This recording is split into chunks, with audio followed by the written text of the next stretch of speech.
This and this are coming out for a review from me soon, but I wanted you to know about these today because they're being released today as well, and you might want to snap them up while you can because there's some nice bonuses you can get if you jump on early. Don't worry though, I'll give you some early impressions to help you decide if you want to jump on the bandwagon now or maybe wait for a few more reviews first. Let's start with this guy here. This is really cool. So this is the Fosi Audio VOL20 or Volume 20, I guess you could call it.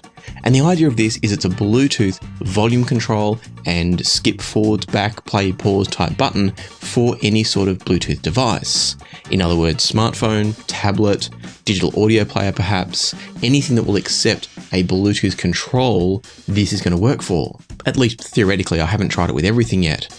But the idea is you could use your phone or your tablet as a streamer and then sit back in the living room chair, use this as your remote control and be able to pause the music, skip tracks and adjust the volume all with a simple turn of a wheel or the press of the little button on the side. Now I don't actually have pricing of this at the time I'm recording it because everything's still in a pre-launch phase with no pricing listed, but I'll put links in the description down below where you can go and check this one out. It's not going to change the sound of your music or the performance of your system, but it might make things a bit easier and therefore more enjoyable overall.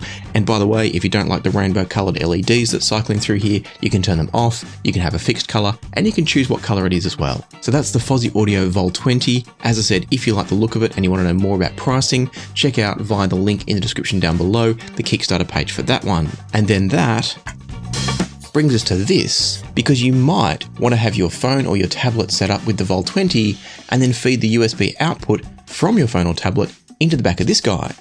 For Fosi Audio lovers, this could be the perfect setup to go with your ZA3s or your V3 monos, whatever you want to be using it with. This is the ZD3 DAC. Now, I was really excited to receive this because I do enjoy Fosi Audio products. I think they do a great job of making excellent sounding products at a cheap price. And I also love the fact that they let you swap op amps, which is not all that common in the cheap audio world. However, I'm not quite as high on this as some others might be.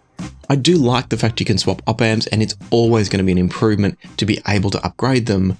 But this has currently got the V7 Vivids from Burson Audio installed. They're the best possible op amp you could probably fit into this one.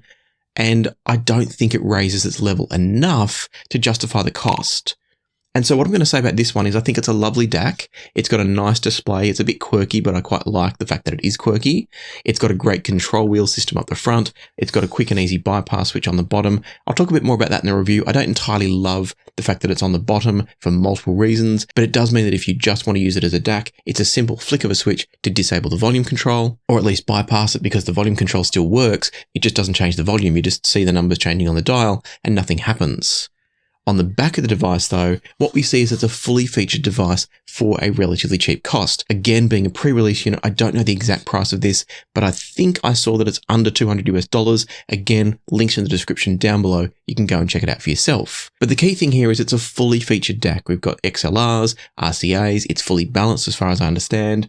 It's got coaxial input, it's got HDMI ARC, and that's where I think it is fantastic, and I'll come back to that in a second. It's got USB-B, optical, and it's also got your 12-volt triggers in and out. And of course, shouldn't forget, Bluetooth for those that use it. And so in terms of features, I think this is great, but what I will say is putting it up against, say, Gishelli Labs J2S DACs and similar, you can hear that this is a cheaper DAC. So don't buy this even thinking that you're going to upgrade with, say, Burson Vivid op amps and get it to the level of more expensive DACs, because you're not. However, for the price you're going to pay, it's a nice looking DAC, it's got a lovely simple interface, it's got good features, and the fact that it's got HDMI ARC could make it a perfect setup to go alongside your TV, your gaming system, your PC even. Take audio out of the HDMI socket and give you a full Fosi Audio system that's going to pair beautifully with things like the ZA3s. If you're like me and you don't like the look of the new 7th anniversary logo here, the pre-order units or the early order units of this guy are going to come with this volume knob, but also the plain orange volume knob, which is what I'd be using personally. And then they also come with an extra set of op amps for those that want to play with op amp rolling. So there's a good reason to jump on the bandwagon now if this sounds like the sort of thing you need, but I also wanted to flag the fact that it's not a giant killer DAC. It's a cheap DAC that you will be able to upgrade with op amps to a degree. but it's not going to transform it into something like, say, a J2S with a set of Sparkos or Burst Audio op amps in it. That's going to go to a whole different level, as it should, because it costs more money. So that's a quick introduction. I will be doing a full review of both this and also this, using this in terms of a full setup, how you can build an ideal and very affordable streaming audio setup. It might include this, it might include a different DAC, I'm not sure yet. But the key thing is I'm going to be doing a full video about a streaming audio setup using the VOL20 and a smartphone or a tablet, so stay tuned for that one. Hit the subscribe button. I'll be doing a total review with comparisons, op amp rolling, etc. on the ZD3 just as soon as I can. So if you're not ready to buy it just yet, hold on, hit the subscribe button, and I'll tell you about it as soon as possible. I know this has been a whirlwind. I hadn't expected to be making this video today, so I'm cramming it in. Hopefully I've given you everything you need to know to at least start exploring these two devices. Links are in the description, as I said before. Thanks to everybody, as always, who supports the channel through affiliate links, by being a channel member, a channel Patreon member, or leaving super thanks. And for now, happy listening, be kind to each other, and I'll see you here next time on Passion for Sound.